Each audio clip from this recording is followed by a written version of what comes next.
ಇಲ್ಲಿ ಕಿಚನಲ್ಲಿ ಸಂಗೀತ ಅವರು, ಕಾರ್ತಿಕ್ ಅವರು, ನಮ್ರತಾ ಅವರು, ಡ್ರೋನ್ ಪ್ರತಾಪ್ ಅವರು ಕೂತ್ಕೊಂಡು ಊಟ ಮಾಡ್ತಾ ಇದ್ದಾರೆ.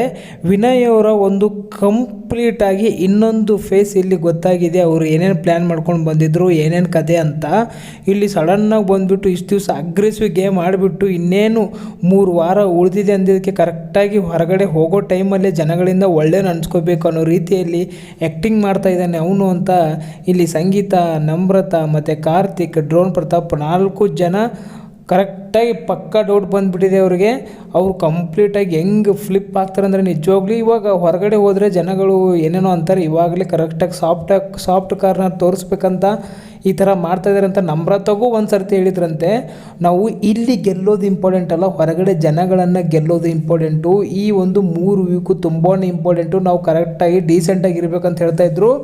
ಆ ಒಂದು ಮಾತಂತೆ ಇವತ್ತು ಅವರು ಹೇಳಿದ್ರಲ್ಲ, ಯಪ್ಪ ಅದನ್ನು ನೋಡಿಬಿಟ್ಟು ನಿಜವಾಗ್ಲೂ ನನಗೆ ಗಾಬರಿ ಆಯ್ತು ಅಂತಲೇ ಹೇಳ್ಬೋದು ಅಂತ ಇಲ್ಲಿ ಒಂದು ಮಾತು ಹೇಳ್ತಾಯಿದ್ರು. ಅಲ್ಲಿ ಹೇಳಿದ್ರಲ್ಲ, ಮೈಕಲ್ ನನಗೆ ಬುದ್ಧಿ ಕಲಿಸ್ದ ಹಂಗೆ ಅಂತ ಮೈಕಲ್ನ ಹೆಸರು ಇಟ್ಕೊಂಡು ತಾವು ಸೇಫ್ಗೆ ಮಾಡೋ ಸಲುವಾಗಿ ಎಷ್ಟು ಜನಗಳಿಗೆ ಒಟ್ಟಾರೆ ಮೈಂಡ್ ವಾಶ್ ಮಾಡಿಬಿಟ್ಟು ಒಳ್ಳೆ ನೆನೆಸ್ಕೋಬೇಕೆಂಬ ಒಂದು ನಾಟಕ ಮಾಡ್ತಾಯಿದ್ದಾರೆ ಅನ್ನೋ ರೀತಿಯಲ್ಲಿ ಪ್ರತಾಪು ಅದು ಎಲ್ಲದಕ್ಕೂ ಹ್ಞೂ ಅಂತ ಇದ್ದಾರೆ. ಪಕ್ಕ ಗೊತ್ತಿದೆ ನನಗೆ, ಅವಾಗ ಅವ್ರು ಹೇಳ್ದಾಗನೇ ಗೊತ್ತಾಯಿತು.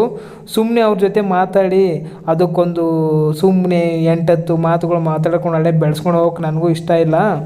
ಆಮೇಲೆ ಸಂಗೀತಗೆ, ಕಾರ್ತಿಕ್ಗೆ ನಮಗಿಬ್ಬರಿಗೂ ಯಾವ ರೀತಿ ಬ್ಲೇಮ್ ಮಾಡ್ತಾನೆ ಅವ್ನು ನೋಡಿದ್ರೆ ಯಾವ ರೇಂಜಿಗೆ ಇದು ಮಾಡ್ತಾನೆ ನೋಡಿ ಅಂತ ಮಾತಾಡ್ತಾ ಇದ್ದಾರೆ. ಆಮೇಲೆ ಅಷ್ಟೇ ನಮ್ಮ ಒಂದು ಫ್ಯಾಮ್ಲಿ ಯಾವಾಗ ಬರ್ತಾರೋ ಅಂತ ಕಾಯ್ತಾ ಇದ್ದಾರೆ. ಅದು ಮ್ಯಾಟ್ರ್ ಅಲ್ಲಿಗೆ ಮುಗಿದು ನೆಕ್ಸ್ಟು ನಮ್ಮ ಫ್ಯಾಮ್ಲಿ ಯಾವಾಗ ಬರ್ತಾರೋ ನಾನಂತೂ ವೇಟ್ ಮಾಡ್ತಾಯಿದ್ದೀನಿ. ಕಾರ್ತಿಕ್ ಅವ್ರ ಫ್ಯಾಮ್ಲಿ, ಸಂಗೀತ ಅವರು ಅಂತ ಇಲ್ಲಿ ಡಿಸ್ಕಸ್ ಮಾಡ್ತಾಯಿದ್ದಾರೆ. ನಮ್ರತಾ ಹೇಳ್ತಾರೆ, ನನಗೆ ತುಂಬ ಖುಷಿ ಆಯಿತು ನಮ್ಮ ಅಮ್ಮನ ನೋಡಿಬಿಟ್ಟು. ನಿಮ್ಮ ಫ್ಯಾಮ್ಲಿ ಎಲ್ಲರೂ ನೋಡಿದ್ರು ಖುಷಿ ನನಗಿವಾಗ. ಎಲ್ಲರೂ ಬರಲಿ, ಪ್ರತಾಪ್ದು ಕೂಡ ತುಂಬ ವೇಟ್ ಮಾಡ್ತಾಯಿದ್ದೀನಿ ನಾನು. ಎಲ್ಲರೂ ನೋಡೋಣ, ಖುಷಿಯಾಗಿರೋಣ ಅಂತ ಇದ್ದಾರೆ.